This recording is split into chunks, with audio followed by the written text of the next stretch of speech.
So welcome everybody. Thanks for the for coming to the lunch and learn. Again, we'll spend 45 minutes together, 30 to 45 minutes together. It is all focused on developing your leadership. So great opportunity to come together, talk about leadership, and really make each of us better in our journeys as a leader. And so today we're joined by my co-host Jill. So welcome. Thank you, Charles. And then, so Jill and I will be handling this, and we are excited about the opportunity to have a conversation with Alli. So Alli Esker is incredible, former student, author, doing some amazing things in this world. So Alli, could you go further and kind of introduce yourself and talk about the book you wrote, and just let everybody know who you are? Yeah, sure. Thanks for that introduction. And I'll talk a little bit more about myself as we move forward. But again, my name is Alli. I am a graduate of The Ohio State University. I majored in finance. I'm currently in Dallas, Texas, where I'm working for Microsoft. Kind of beyond that, personally, I am pretty passionate about like physical activities, so like ultra running and rock climbing, and then also equality and sustainability. So equality and women in particular is kind of what brought about this book. It's my book that I just published back in August. It's called The Power of Pivot, and we'll be diving a little deeper into that later. So that's all I'll say for now. Excellent. Well, welcome. Really excited to have the conversation. So one of the key things we want to talk about is reflection. And so what are some ways that you've used reflection to help you write the book or be a better leader? What's some practical applications that you've got for it?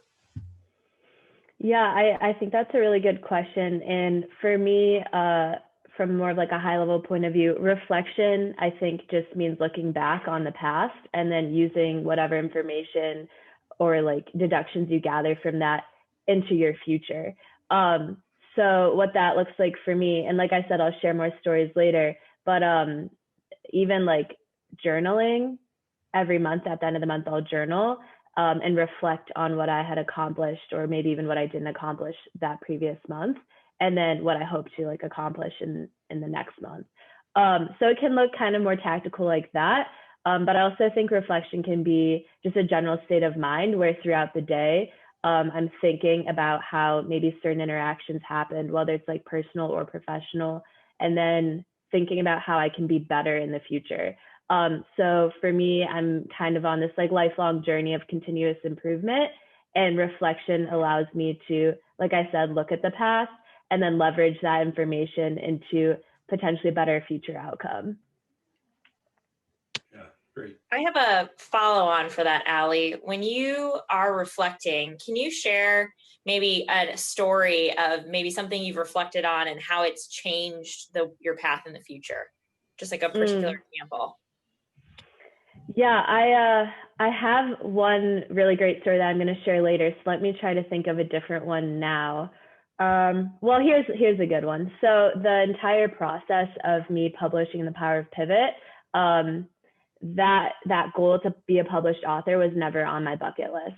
So it didn't come about until last summer when a professor at Georgetown University actually messaged me on LinkedIn and invited me into this open source book writers community that he created.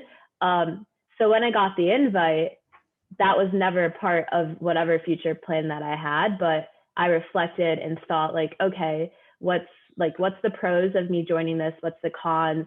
And I realized that if I didn't say yes, I would probably regret saying no.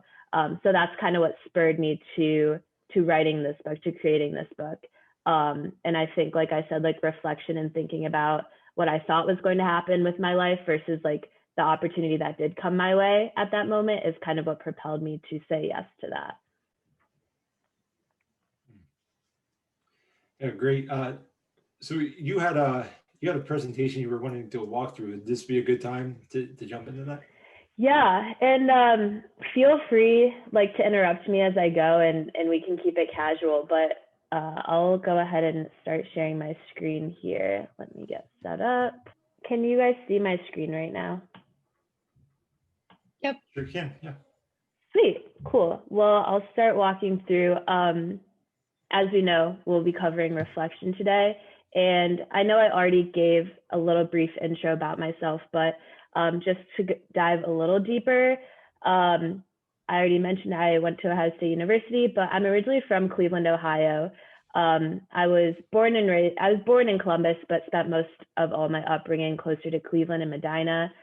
It's like a medium-sized suburb, kind of halfway between Cleveland and Akron. And this photo is more recent. It's from August of this year. I competed in my first 50-mile ultra marathon, which was quite an awesome experience. It was my second ultra marathon and first at that distance. And it went really well. I ended up winning my age group, which came as a huge surprise. And we'll talk a little bit more about kind of running and the impact that's played in my life in a little bit. This photo is me in Boulder, Colorado, on top of the second Flatiron. It's like a 1,000-foot rock climb. So like I mentioned, I love rock climbing. And this moment was really special because it was actually, once I reached the top of that mountain, the friend I was with had a copy of my book for me to see for the first time. So climbed this mountain, and then at the top, got to unwrap my book. And as you can see, it's a little dark with the lighting, but I was really excited to see my book for the first time at that moment. And then this photo is me just holding a cup of coffee. This is a coffee shop in Dallas, and I've been frequenting a bunch of coffee shops all around. I think I've probably hit close to 15 now, and I think I have like 15 more on my to-do list. So I'd say I'm a coffee connoisseur. And I know we're talking about reflection, but I just wanted to call out that I'm really excited to cover this topic because first off, it's December. So I think the month of December for a lot of us brings about reflection on the year that we've had. And then the second point is that 2020 has been potentially like the most chaotic, unexpected year for a lot of us. At least I'd say that for myself. So in the spirit of the year ending, I think this is like a really healthy topic to kind of dig into right now. Yeah, absolutely. Yeah. And then I wanted to call out this quote. So it's by our founding father, Thomas Paine, and he says, "The real man smiles in trouble, gathers strength from distress, and grows brave by reflection." So I think what this means to me is that by looking back and reflecting on our own like successes or failures, whatever that is, that can help propel us to more effective outcomes in the future. And this could even help us like develop new insights or reach new heights, like new goals. And also one more point here is that we don't actually have to wait till the end of the year to, practice reflection. It can be like an everyday thing that kind of helps move us forward inch by inch throughout every day, throughout every week or every month. Absolutely. Yeah. And today, I'm really excited because I've picked kind of 3 subtopics of reflection to uncover further. So the first one is gratitude, and the second one is resilience, and the third one is asking questions. And for all 3, I'll be sharing either research or personal stories to kind of dig a little deeper into them. The first one, like I mentioned, is gratitude. And one more quote here, it's from Gandhi, and it says, "The best way to find yourself is to lose yourself in the service of others."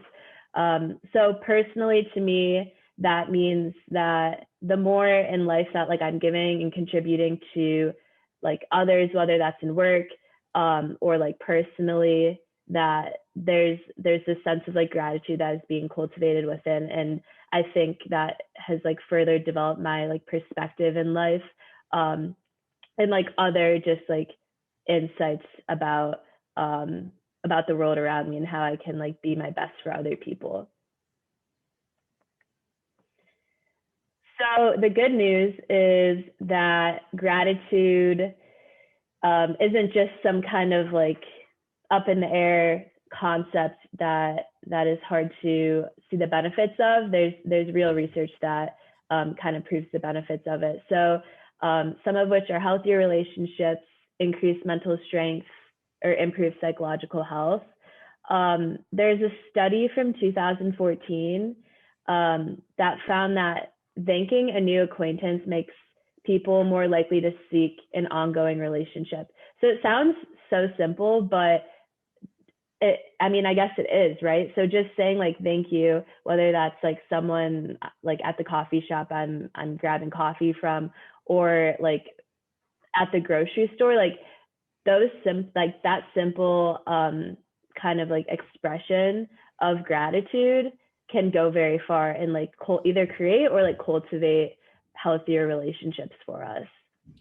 I agree. So you gave one example. What are some other ways that you show gratitude or express gratitude? Yep. So here's one that I actually just practiced this week. So for my job, we have this kind of pay it forward concept or platform. It's called Kudos. So it's really just an Outlook kind of like add-in where if I want to, in an email to someone, I can kind of pre-populate this little thank you note to them. So for work that not only like recognizes them in the work they've done, but also that kudo goes to their manager. So their manager knows that they're doing something that like I appreciate. So just this week, I sent out a few kudos to some people I've been working with just to say thank you. Like I'm not trying to get anything else out of it. Like it's not, the kudos isn't something that if I give, I expect one in return. It doesn't work like that. So that's something I did just this week. And then, of course, like in the spirit of the holidays as well, I've like sent out like kind of holiday thank you cards and some little gifts for people in my life who like I want to say thank you for, or thank you to. Joe, I love your take on this too. And one of the things that I've always found helpful is every night before I go to sleep, I try to what we call hunt the good stuff. So I go out there and try to find 10 good things that happened during the day that I could be, grateful for or thankful for. And so that's kind of puts you in the right mindset to get a good night's sleep, to really maximize sleep plus that. So I, try to find those 10 good things that happened that I can be thankful for. So Joe, if you could jump on any gratitude things from your side. Yeah. So something that I took from a dear friend and mentor of mine is the concept of the gift or the present. And so every night around our kitchen table, we talk about what was a present that we gave to someone today. And that could be a kind gesture. Like you mentioned, Alli, sending someone an email, just saying thank you, or doing something for someone else out of service and not expecting anything in return. And so we actually practice that messaging in my family on a daily basis. And we ask, what was the present that you gave someone else today, to remind people that service and acts of service are very important. Yeah, I love that. And I think the important thing about like gratitude is whether you're practicing it like internally, more like you, Charles, who is like thinking through 10 things that you appreciate every day, or on the other flip side, like me, how I was saying, I'll do something for my coworkers. That like either way, at the end, I'd say like gratitude is more so about like giving rather than expecting anything in return. So I think that's like how you're practicing gratitude. It's like, why am I doing this? And then what am I expecting? And if it's really nothing, then like, okay, I think that's like the heart of gratitude. Yeah, thanks for bringing that and pulling it into reflection, because it's such a critical part. Thank you. Yeah. And otherwise, like the research has, there's so many things you can search online about, like increased mental strength, improved psychological health in terms of practicing gratitude. And like I had mentioned before, in the spirit of reflection, I'll like journal at the end of every month, kind of having this like outlook of gratitude on the past, and then how I can kind of push that forward into the future.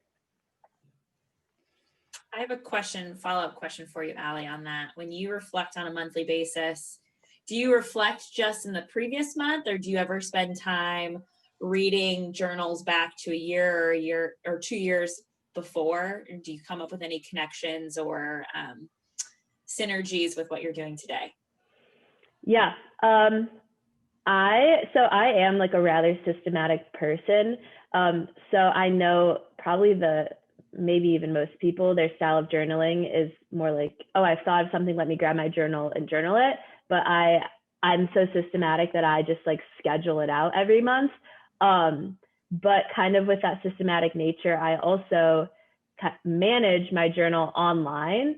So it's really easy for me to just Control F and search for words or phrases that I've said in the past, whether it's like months ago or years ago. And then I do see how those things have connected to today. So anyone who journals knows that when you've read things from like a year or two ago, you can like read them and be very like shocked at like the passion or emotion of which you're writing with, because of a certain moment that today, right now, matters 0%. But I think looking back at my journals, like even the ones I've written through college, where like I've gone through hard times and I'm not in like the best headspace, I'm struggling in some kind of way. I think looking back on those like shows the growth that I've had. Yeah, so I think there's definitely power in looking back. And back to gratitude, even if like the things in the past like aren't super positive all around, I think with like the spirit of gratitude that it all comes down to, regardless of if things are good or bad, that we're still able to find things to be grateful for. Yeah, great subject. A little bit of an interruption here from the whole idea of reflection, but just a few things to note. My book, The Power of Pivot, is for sale right now on Amazon and Barnes & Noble online resellers. So if you're interested, feel free to purchase it there. The ebook is like a good amount less than the physical copies, so that could be a good option as well. I am on LinkedIn, so you just probably have to search my name and you'll find me. This is my personal email. If you're interested in reaching out or connecting, you're more than welcome to do so. And then just a few media call outs. I have a Medium account, which is like an online blog platform. And a lot of what I've written there actually is in direct relation to my book. So if you want to dig a little deeper and learn more about the book itself and me, that would be a really great place to do so. And just a week ago, I was featured on a podcast, and I talk about the concept of control, which is something that I really enjoy talking about. So that as well, if you want to hear more of my voice and my insights, that would be a good option to check out too. Yeah, great. And I think this, the question I've got for you is, when you see this and it's such a huge accomplishment, when you reflect on writing the book, what's the thing that comes up when you reflect on that process? It honestly, the word struggle came to mind. And I will, maybe I'm making a generalized statement here, but I think it's safe to say that anyone who's ever published a book would agree that it's hard. It was probably the hardest thing I've ever done. But I would not change it. I would 100% not change the fact that now I'm sitting here and I'm a published author, because that's something that no one can ever take away from me. But for example, during the whole process of publishing the book, which took place my senior year of college, that was a lot of sacrifice. I'd say a lot of college students think of their senior year as maybe just coasting into their full-time job that they've gotten an offer from already, or having some kind of bad case of senioritis, hitting the bars, hanging out with friends, all this like really normal, healthy stuff. But my senior year was not like that at all. A lot of the time was like cooped up at my desk, writing a book on a Friday, Saturday night. And that, like, I wouldn't change it because that's more my nature anyways. But like, it was a lot of work. So if you want to hear any more about writing a book, feel free to reach out. It's quite the grind. And I'd like to say that I've done some hard things in my life, right? Like I mentioned the ultra marathon, and like shortly I'll start training for an Ironman. So I love doing the hard stuff. Like give me anything difficult and I will somehow find a way. And this publishing a book, like for me, aligns right into that nature of being up for a challenge. Yeah. So, and just to clarify, so you wrote the book, and your reflection was that that was a hard process, and you're comparing that to running an ultra marathon. So I find that intriguing that writing the book was a bigger challenge, harder challenge than 50 plus miles. So yeah. Yeah, I'd say so. I mean, both are very hard. We'll just put it that way, like very hard. You probably had a little bit less control over the book than you did over the marathon, right? You have other people involved and engaged in the process.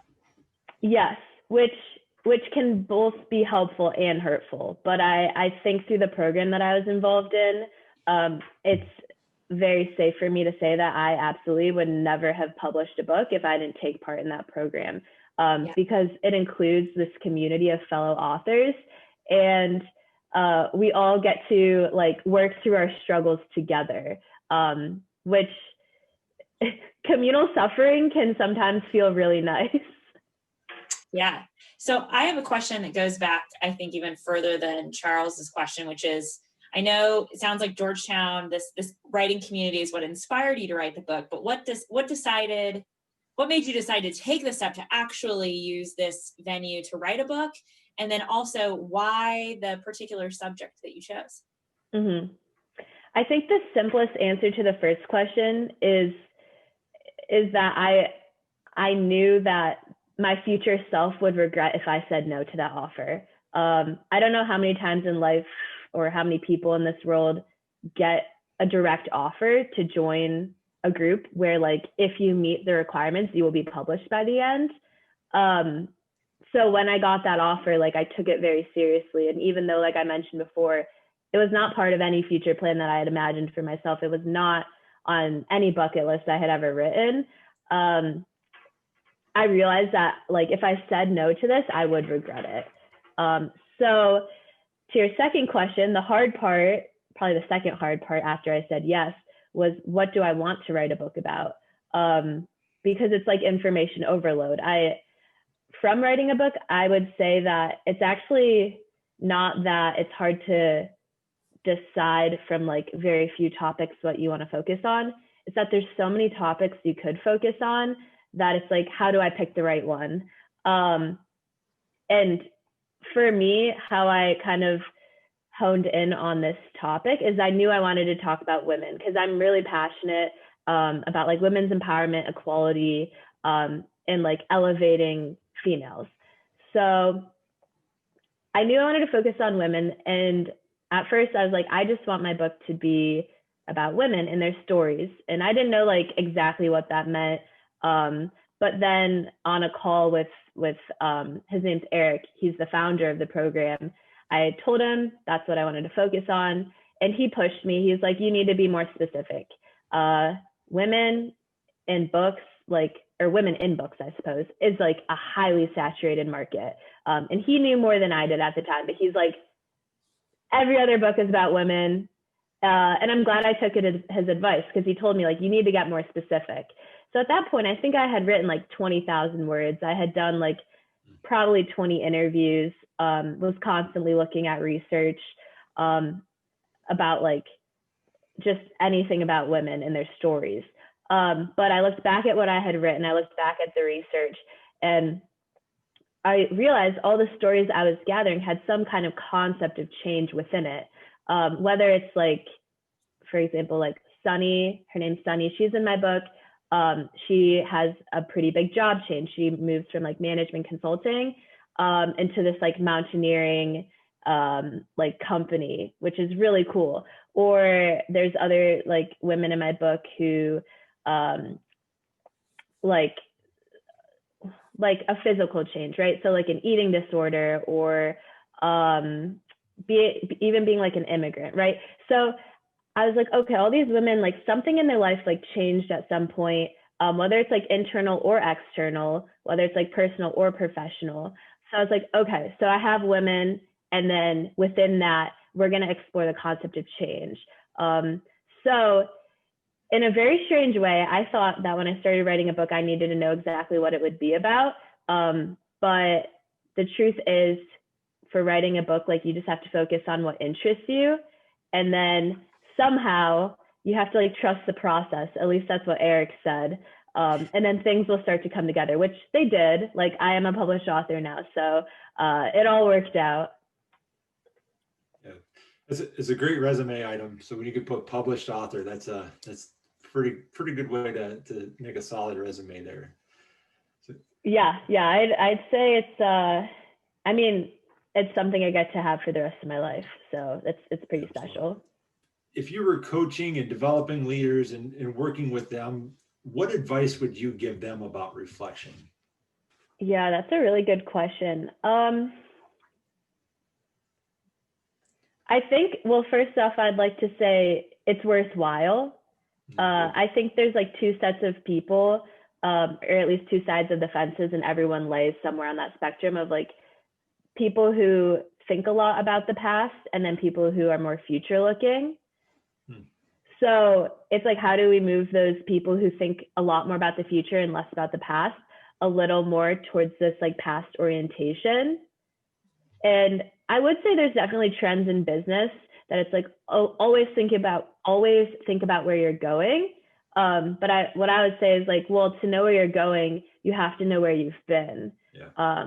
So like, I don't have any specific research to show the benefit, but I'm sure there's some out there that would point to like looking at, you know, past successes, past failures is how you generate some kind of growth in the future that would probably be better than if you didn't look at your past and then just tried to start from the present and move to some kind of future idea or outcome that you're looking for. Yeah, just on a similar topic. So since we're discussing reflection today, you just produced this incredible thing, right? You made a baby in terms of a book, right? So when you reflect on the things that you researched and the stories you heard and the themes that you created and developed, you know, what will be kind of one of the key takeaways from everything that you put into building this book, the stories that you're sharing, that's going to affect you or that has affected your professional career so far? This, I guess this answer might be more, it could be a function of like recency bias, but something that I share in the book that's really come to play like within this week is the idea of belief. There's some research that I found that's really interesting about, they were studying rats. So they divided rats at random between two groups. One group was labeled like the really awesome, like smart rats. The other group was labeled as like, these rats are dumb. But turns out, even with like testing for like making sure that there was no actual like differences between these rats, they were just labeled as such. The people in the experiment were asked to run these tests with these rats, and the dumb rats consistently performed way more poorly than the smart rats. But like I said, these rats had no differences between them in terms of their actual like knowledge or abilities. So like, how do you explain that just by running some tests that the dumb rats turned out to actually be labeled like as dumb by whoever was running the tests, and the smart rats were labeled as smart by whoever was like running those tests for those rats? It was just by the idea of belief. So the experimenters who were handling the dumb rats were like handling them more aggressively, probably with less patience than the smart rats, who were getting maybe coddled and taken care of really well. handled really gently. So even those like little micro changes in interactions between the experimenters and the rats resulted in like absolutely significant outcomes in the experiment. So for me right now, I just started my job 3 months ago, and something I was thinking about this week was the fact that I am going to be interacting with people on my job in my position that maybe write me off because I'm a finance major and I'm in a technical position, and maybe also for other reasons too, like ageism. I'm young, and maybe working with people a lot older than me, or maybe even because I'm a woman in tech. I don't know exactly like how all of those will play together in terms of proportions, but what I'm seeing is there will be moments where people will write me off, and I have to understand that their belief on me should not affect anything that of my performance. So I can't sit here and be a dumb rat is kind of what I'm saying. I like that. It's Great. very insightful. Yeah. So much of that applies directly to leadership as well. So thanks for bringing that up. I would encourage you as you grow in your career to write down those challenging moments and reflect on them later and see what comes out of that mentally for you. I think it'll help. Yeah, I think it's all very new to me. So I think looking back a year, maybe even 10 years from now, I'll see how things played out. But yeah, it's very fresh. It's very new. Reflection is such a critical part of leadership development. So we talk about these experiences, and even if we look at you and in your life and all that you've accomplished, those are a tremendous amount of experiences. And without that reflection, you don't maximize the growth. And so that's one of the powerful things. And I loved your attitude about the gratitude and making sure that is, and really looking back to maximize that learning. Because when you do that, those experiences, you get a high return on investment. So that experience, just to have it, there's nothing there. But when you reflect on it and learn from it, you can really develop as a leader. And I appreciate that from your journey of what all you've learned. And you're already looking for different ways and new ways that you can apply that. That's something I got a lot of appreciation for what you're doing. So yeah. The last question, if you want to comment on that, please. Well, I know we're a bit running out of time here, and I do have like a few more slides to share, but I can definitely take like more questions, or I'm more than welcome to like go over time as well. And let's see what else you've got. Sweet. Yeah. So I know I had mentioned like I wanted to touch on 3 different kind of subtopics of reflection. So one more call out here is in terms of promo of my book is that I've actually pulled those 3 subtopics out of chapters of my book. So if these are of any interest to you, my book touches a lot on these 3 topics. But yeah, the other 2 are really just the idea of questioning and the idea of resilience. So in terms of resilience, I just share this Sheryl Sandberg quote, to fight for change tomorrow, we need to build resilience today. And I think it's safe to say that like resilience is kind of like a bank account. So the more investment you make into this discipline, the more it stores up, and then you can utilize it more in the future. And I wanted to share, I'll try to keep this brief, but just a story of how I've practiced resilience. It happened last year when 2 really big kind of life moments collided on back-to-back days. I had been preparing for a marathon it was my first marathon for like 6 months. And I got an offer to interview at Microsoft like a month before the marathon. But the day of the interview was the Friday before my marathon, which was on a Saturday.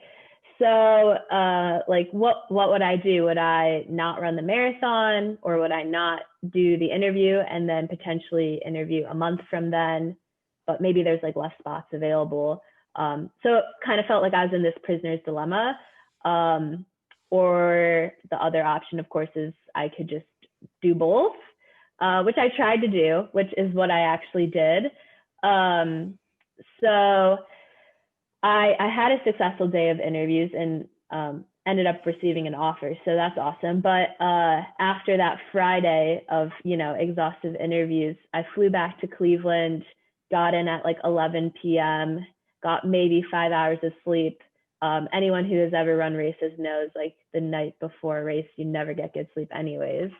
And then the next day, like woke up at 4 in the morning and then ran a marathon, which did not go at all how I had trained for 6 whole months, which was rather unfortunate. I, by mile 13, was cramping up in both of my legs, which I had never even cramped up in one leg. So it was a suffer fest. It's horrible. I didn't reach my goal. I had a time that I wanted to accomplish the marathon in. Not at all did I reach that. So safe to say after that, I was like pretty disappointed in my performance. But like when you fail, there's like an option. It's like, what do you do? And for me, it's like, okay, like I can use this as a way to practice resilience. And then within like a week, I had signed up for my first 50K, which is like an ultra marathon. Because I was like, I had all this training under my belt. I didn't want it to go to waste in a bad marathon performance. So about a month later, I ran in my first ultra marathon, and it went really well. So I guess the lesson learned for me is that like in life, things don't always go as expected, but it's really how we respond that matters. And also that like seeing failure as a grounds for growth is like a really great way to practice resilience. If I didn't like lean into that failure and that feeling that I felt of disappointment, if I just brushed it off and said, whatever, I did the interview and I did a marathon and like it went okay, I probably wouldn't have done anything about it. But because I really sat in that feeling, it like propelled me to something else. So yeah, again, back to reflection, right? Like because I looked back and realized that I wasn't satisfied, that's what's pushed me into something like greater, something better. An awesome story. Thank you for sharing. Yeah, and so we are right at the time, and we'll have to wrap it up. So I guess if you had 30 seconds to install some words of wisdom or some advice to leaders, what would you share with them? 30 seconds. Okay, so I could say so much, right? So it's like about my book, like you could write about so much, but now that I have to pick one thing, I would say in the spirit of both like reflection and pivoting, which of course is what my book is about, that there's always opportunity to change like the present course of action and move into something better or different. And it might like seem risky and it might also seem like difficult to do because change is always something hard to kind of overcome and embrace. Even the fact of like trying to change, I think is a worthwhile endeavor. Maybe you get to some outcome that you're like, whoa, that is not what I expected. Or maybe you even get to an outcome where like failure is involved, right? But it doesn't mean that you can't like reflect on that failure, like I had just mentioned, and then push forward into something that might generate success. Good. Well, thank you so much for joining us today. Great conversation. We're at the end of 2020. There's plenty for all of us to reflect. And I think hearing your story and your experiences and what that is just an awesome way to think about how we can be resilient, have that attitude of gratitude to reflect on 2020. So thanks. Joe, any final thoughts? No, thank you so much, Alli, for your time. Yeah, thank you so much for having me both. I really appreciated talking about reflection and think that, again, like 2020 is the perfect year to practice some serious reflection. Yeah. Well, thanks, Alli, and we'll post this out to anybody that's wanting it to help develop their leadership, and we put it on our platform, the Elite Leader Alliance, to help build leaders and help make them better and give them the tools to where they can be successful like yourself. So thanks again, and look forward to keeping up with your career and what all happens. Maybe we'll have you back on someday.